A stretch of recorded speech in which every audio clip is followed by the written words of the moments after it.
И така, здравейте приятели, това е Дуано, аз съм това. И сега днес ще ви покажа как да се направите нещо подобно на граната, обаче с кибритени клечки. И първоначално ще ви трябва от туалетната хартийка, ролката, и там дете е направено от картон или нещо такова си, както и да е. Ще ви трябва той да го облепите с хартиено тиксо, ето както аз съм направил, ето е дъното на той нещо, с хартиено тиксо и след това го облепяте отстрани, за да може хартиеното тиксо ето и да не се отлепя отстрани дъното. Както и да е, малко некадърно съм го направил, ама както и да е. След това ще ви трябва един кибрид, пълен догоре, ето, опа, паднаха две клечки. Както и да е. Кибрид пълен догоре и след това правим и така. Ето и кибрита, клечките. Добре. И след това какво ще направим? Ще вземем всичките тези клечки. Чакайте. Значи вземем всичките тези клечки, тук ето и слагаме. Чакай малко камерата е бана. Добре. Ето тук и клечките. Добре. Не знам дали се видят, ама би трябвало. Ето ги клечките. Добре, както и да е. Сега вземаме всичките тези клечки и облепяме, слагаме там клечки и ги облепяме с хартиено тиксо. За да може да стане нещо подобно на ролка, имам предвид, която да сложите в ето това нещо. С клечки. Значи, слагате клечки и ги лепите постепенно. Добре, малко е трудно да се лепят. Ама сега ще паузирам видеото и когато го направя ще ви покажа как е било.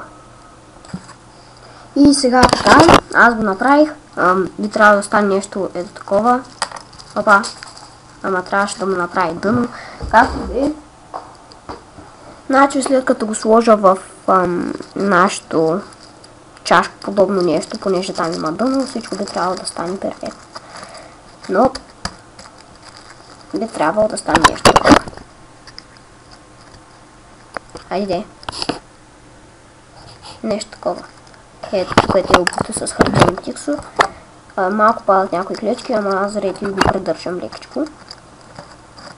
Добре. Сега го слагаме в нашото нещо. Има някои клечки спадаха. Както и да е. Ще ги реплейснем.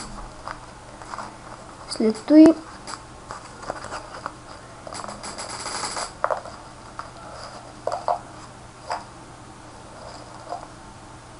не, честно ще му направя дъно. Добре, след малко се връщам, след като му направя на това нещо дъно. Хайде. Така, и сега, приятели, продължаваме. И аз го оплепих хубаво. Ето. Ето го. Тук е една клечка не ще да се навре, ама тя тъй ще ми трябва дори.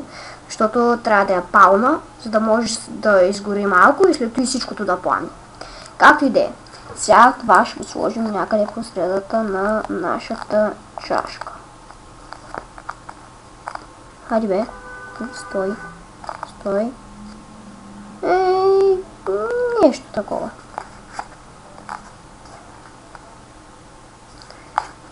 Всъщност ще го сложим някъде тук. Или не, тук ще бъде отдолу. Да, точно тъй. След това слагаме някои лесно запалими неща. И знаете ли какво ще направя? Вижте, вземате той от кибрита. Ето. И ето къде е дръскалото. Добре. Сега взимате си една ножица, защото може би няма да можете да го скъсате с ръце. И почвате с ножицата лекичко така да го рязвате. Срязвате го от едната страна. После от другата страна. И ви трябва да ви остане ето това. Това е дръскалото. Нали, което като драснеш клечка и изтрапали. Тъй, както и да е. Знам, че вие не сте толкова глупави. Зато и сега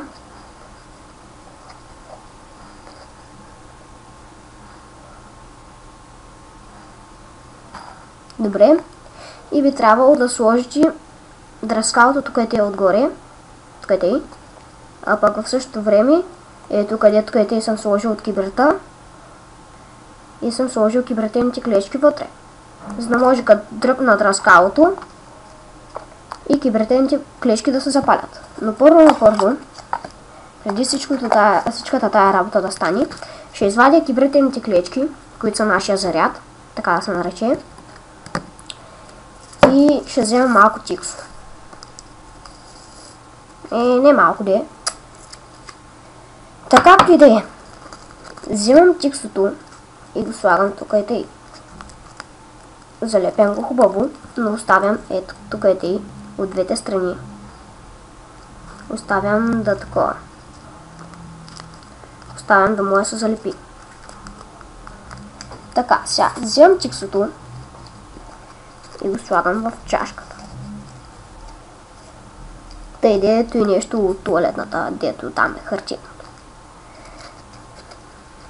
Пробвах се да го залепя, ама нещо не стана, защото тиксото май нещо спря да лепи. Ма както и да е. Ако не стане от втория път сега, ще взема друго тиксо. Намеря.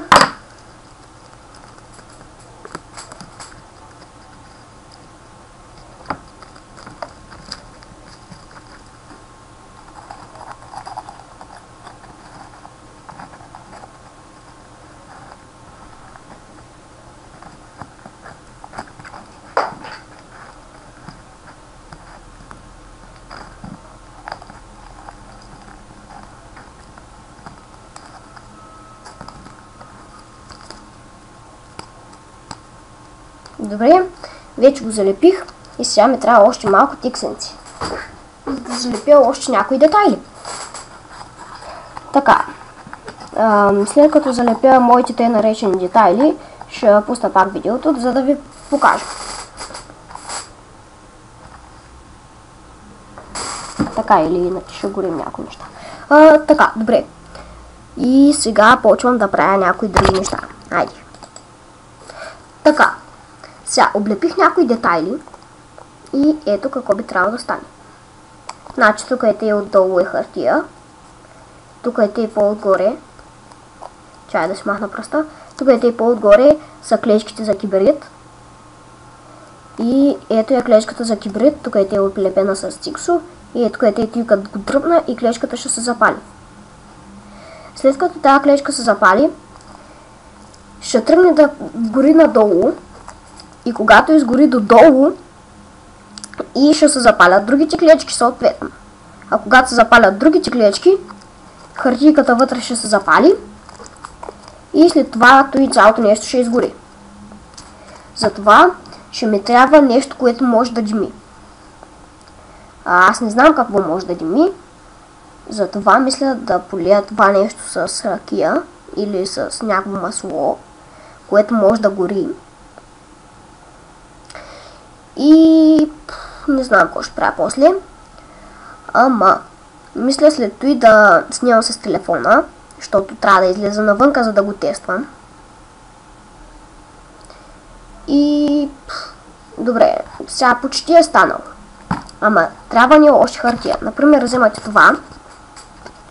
Това нещо, дето е било от кибрата. И късате хартийните неща, пак дръскалото можете да си го запазите, защото то, нали, все пак да си драскате, ако нямате, нали, кибрид, тъй да е дръскало, ако нямате дръскало и само да имате клечки за кибрид и да се драскате. Па и ако стане някоя за злополука, да имам резервно дръскало. Зато и сега ще сложим още мъничко хартийка. Ето още хартийка.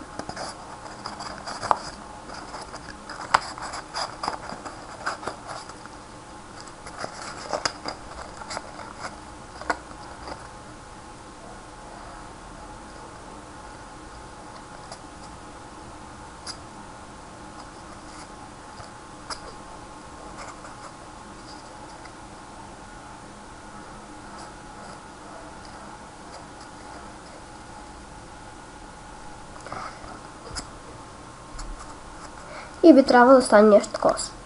Значи, когато го поставите на дръскалото и като го дръпнете, и то няма да се запали, естествено. И това не е голям проблем, защото точно така трябва да стане. Като натиснете клечката и като дръпнете силно, и чак тогава би трябва да се запали. И когато се запали, и става цялата работа. Но за сега, това е то. Така че тръгвам да снимам с телефона и за сега чао и мир!